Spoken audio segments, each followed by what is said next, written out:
পাঞ্জাবে বন্যা সহায়তায় মার্কিন ত্রাণ পাঠালো যুক্তরাষ্ট্র।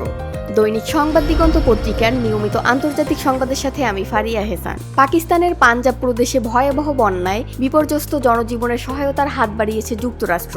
ইসলামাবাদে অবস্থিত মার্কিন দূতাবাসের পক্ষ থেকে জানানো হয়েছে, পাকিস্তানের অনুরোধে মার্কিন সেনাবাহিনীর বিমান বোঝাই ত্রাণ রাওয়ালপিন্ডির নূর খান ঘাঁটিতে পৌঁছেছে। প্রথম দফায় সেনার হাতে তুলে দেওয়া হয়েছে তাঁবু, ওয়াটার পিউরিফায়ার, জেনারেটর সহ বিভিন্ন প্রয়োজনীয় সামগ্রী। মোট 6টি বিমান থেকে পর্যায়ক্রমে এসব ত্রাণ পাঠানো হবে।